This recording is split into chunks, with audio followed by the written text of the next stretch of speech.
they are okay.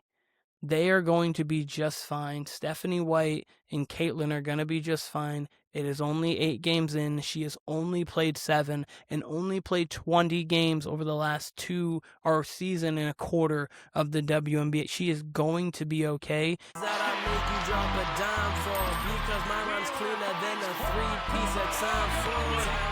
And now it is time for me to be back on my bully days. Wrestling is fully, I'm back on the track. Welcome into Splash on a Wednesday. This doesn't happen often. This might happen every now and again when something big happens and you just need that instant reaction.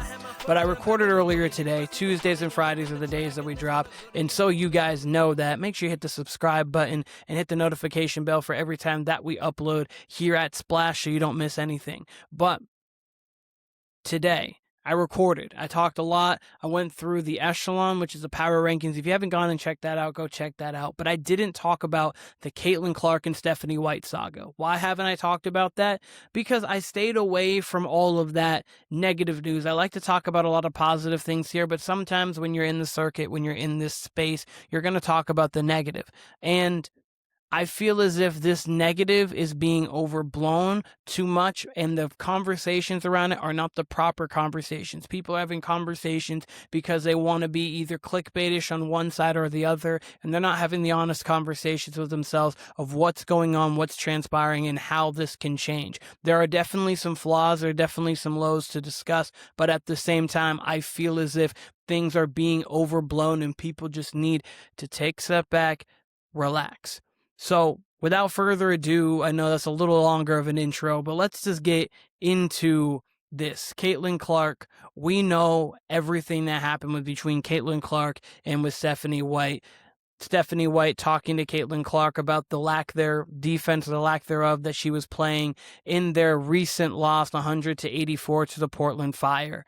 And in that game, Carla Late was attacking Caitlin Clark off the bounce, and she was getting by Caitlin multiple times, getting to the basket, and one, they were getting Caitlin in action because Caitlin is not the best defender. We all know this. And that causes for people to lose their mind. And when you have other people inside the Twitter, Stephanie White or Caitlin Clark, pick one, Indiana Fever. One of them's got to go. Enough is enough. Also, Stephanie White's wrong coach for Caitlin Clark. Just trade Caitlin Clark. Keep Stephanie White. Keep her, but trade CC. No world where a team with Caitlin on it and coached by Stephanie White contender. Fever need to pick one or the other. Stephanie White's never taken accountability for a loss while coaching the Indiana Fever. Just hoopla. Just a bunch of hoopla. And Stephanie White came out after talking about it. I was challenging a player. It was coaching. It is what it is. And that is exactly what it is. So the Fever, we're going to discuss more about how they are playing this season, what needs to change for them to have the season that they feel they can have, and the season that I believe that they could have, because I'm one of those people who thought they could do great things this year, and I predicted them to even win a championship this year because I think they have the roster for it, and I think they do have the right coach for it. But we'll get into that here in just a moment. These things are going to happen. They happen with a lot of players. We've seen it with Draymond Green and Steve Kerr multiple times. We've seen this with a lot of your great players. We've seen multiple times Tom Brady on the sideline getting into screaming matches with people. These things happen when two people are super competitive and want to go after something. And then you're going to blow up because you're going to have differences of opinions. You're going to see something, or some people are giving accountability, and Caitlin can be frustrated with herself because the defense was lax and Stephanie White was calling her out. And sometimes you do need to say, hey, come over here, sit next to me real quick. We need to calm you down. You need to get your head into everything that is on the court. Sue Bird spoke on this post game, and she was like, yes, I've gotten to screaming matches with people. I've also had to be taken and sat to the side for a second. It's just the fact that this was blown up in such proportion, and we know everything with Caitlin is on such a high regard. Everything's on national TV now, so everyone's going to have a voice about it. Everyone's going to have an opinion about it. But I just think we need to calm down with everything that's going on. The Fever this year are 4-4. They have 36 games left. They're 4-4, and they're only a couple games out. We'll see the standings here a little later. They're only a couple games out. The Minnesota Lynx are 7-2 and the best team in the WNBA. There's 2 losses difference there. So if they go on a 3-game winning streak, get to 7-4, they'll be a top 3 team, and people will be like, oh man, everything is fixed. We need to breathe. They lost to the Golden State Valkyries by 2. Late in that game, too, Veronica Burton was attacking, and Gabby Williams, they were trying to attack Caitlin. They lost to the Washington Mystics. In that game, they weren't. Sonia Citron was just on one, and then they played really well, and they lost to Dallas by 3. This was a bad loss. The other losses aren't bad losses. They're unfortunate losses. And in the Washington game, Aaliyah Boston wasn't even playing because she got injured in that game. So they haven't played terrible this year. They're leading the league in points as expected. The offense is rolling and the offense is playing high-level basketball. So Caitlin's doing what she's supposed to be doing on the offensive end. And on the defensive end, the Indiana Fever are 8th in defensive rating. So they're a middle-of-the-pack defense. They have been blitzed at times, and they have clear weaknesses at times that you can exploit. So how do you fix that? How do those things happen? Well, it starts with Caitlin playing a little more. Caitlin played 40 games her rookie year. She played every game. Played the 2 playoff games they were in. She only played 13 games last year. She's played 7 this year. She missed 1. So there's been 20 total games of Caitlin Clark with Stephanie White. Like, she's still learning her as a coach, and Caitlin is learning how to be, okay, so this is what makes her tick. This is here. Obviously, she was on the sideline for a lot, so you get a different perspective. You talk with the coach, you speak with players, but it's not only Caitlin Clark blowing up on the roster. I know people are out there saying, like, man, Caitlin needs to humble herself. She is not the biggest thing here. She needs to work within confinements of a team. She can't be bigger than the Indiana Fever, and that is all true. That's not also on her totally, because obviously she is bigger than the brand. Steph Curry is bigger than the Warriors, but at the same time works within the confinements of the Warriors. That's why he is so great, and we're going to talk about him a little bit more here in just a moment. But Caitlin's only played 20 games. She was out of the WNBA rhythm for a while because she didn't play much last season. She would play in spurts, a couple here, out, couple here, out, couple here, out. And then this year she's played 7 games. It's not that big of a deal. It is okay. And her defensive rating right now, a 105th for all guards. Not great. If you look up a couple, that's Jackie Young. She's a really good defender at 104.3. AZ Fudd is a solid defender. We knew that. Obviously, she played well in college, but she's in the WNBA now. Things are a little bit different. Those things can change.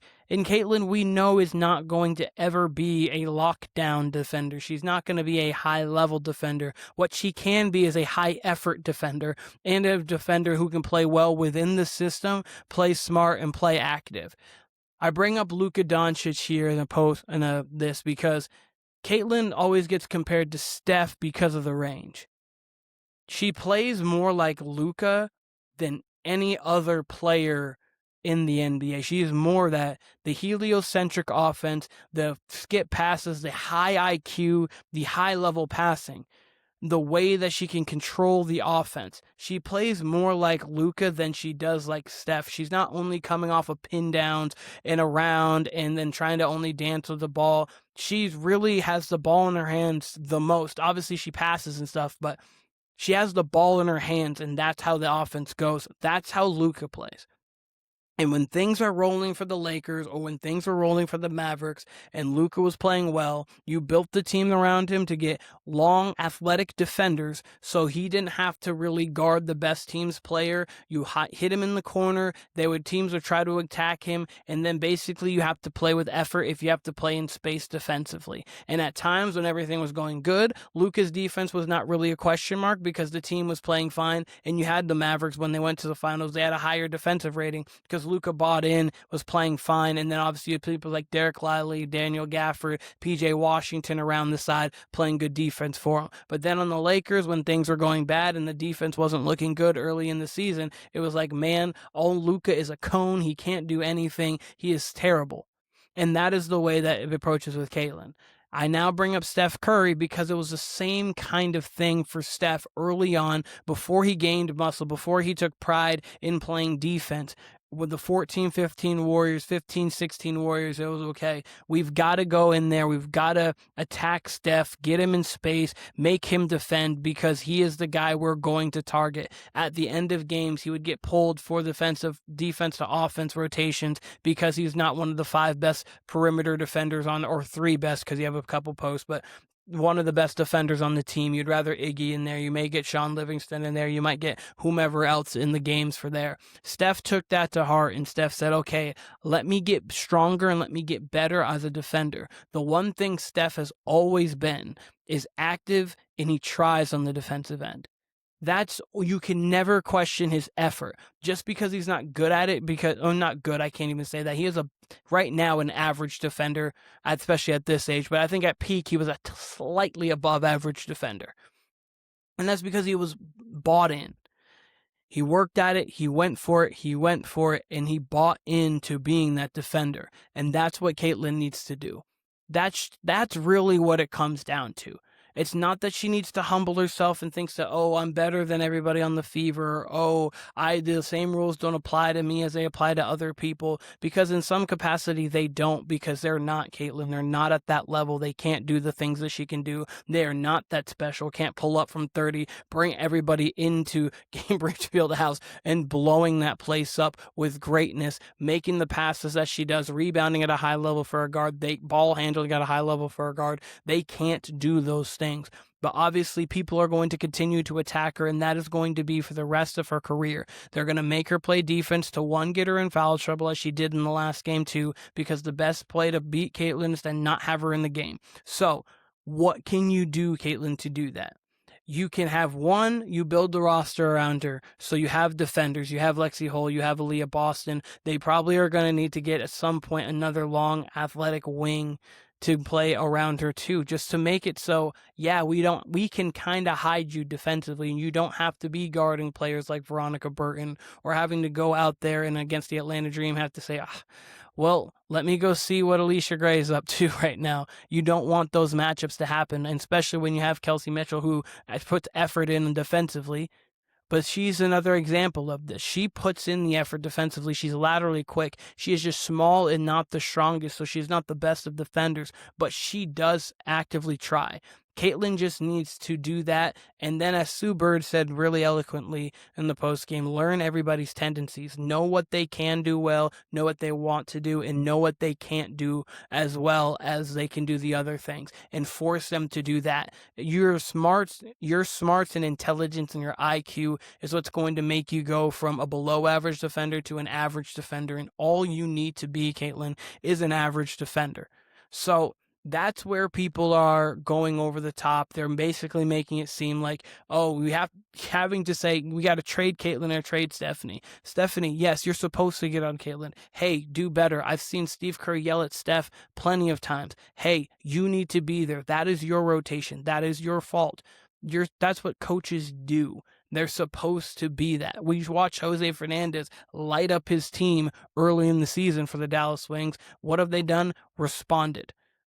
If Caitlin's the player that we all think that she is, and we all know that she is, she's going to respond to this, and she's going to be, okay, let me go be a better player, a better teammate, and a better asset to my roster. They're only 4-4. Again, it's not like this team is going to fall off a cliff. They have good games coming up here soon, so we're going to see a lot of teams that are going to force her into action. Okay, she's going to play the Atlanta Dream. Alicia Gray and Ryan Howard are going to try to make her play defense as well as Jordan Canada, or they're going to have it so, hey, switch on to Angel, try to get that. That's going to be another key matchup. Okay, you're playing New York.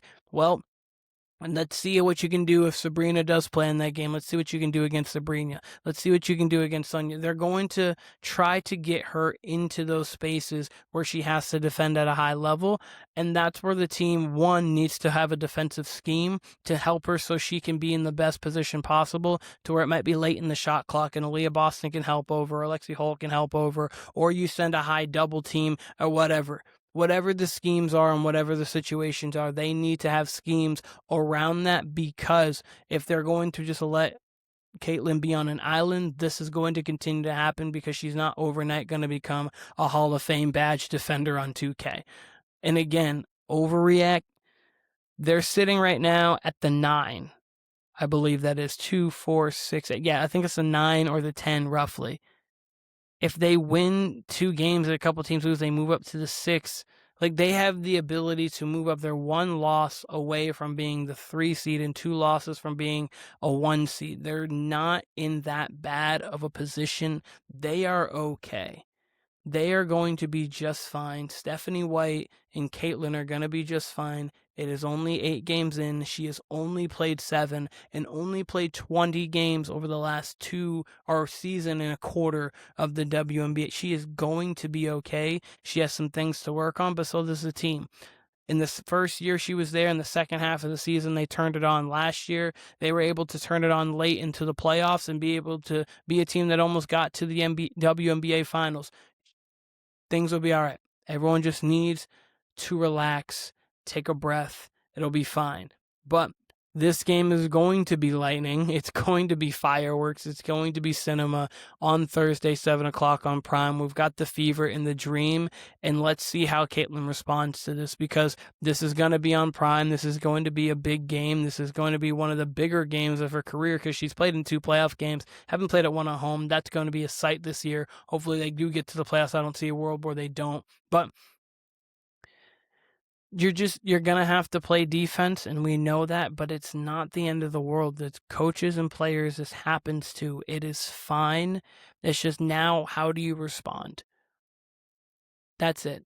But those are my thoughts on that. I think people just need to relax and understand that this is part of the game, but also there are things that needs to be improved upon and things that need to be worked on. And then fans are always going to be on one side or the other. Like, this is the end of the world. This is the worst thing ever. Or it's going to be, hey, this team is going to be amazing. They're championship bound. It's the ebbs and flows of a season. We've seen it with every champion. LeBron, every time LeBron got on a 10-game skid, or not even a 10-game skid, like where they went 4-6 over a stretch or whatnot, every single time. And I bring up LeBron because that's what Caitlyn is media-wise and star-wise to the W. So it'll be fine. Everyone needs to relax. But again, this is a Wednesday edition of Splash. Doesn't happen often. We'll be back here on Friday talking about this game. Be one of the big points of the week, or of the Friday show. But this is Keenan Warner. Again, if you guys haven't yet, hit that subscribe button, hit the like button, comment down below what are your thoughts on this here, and I'll be seeing you guys again very soon.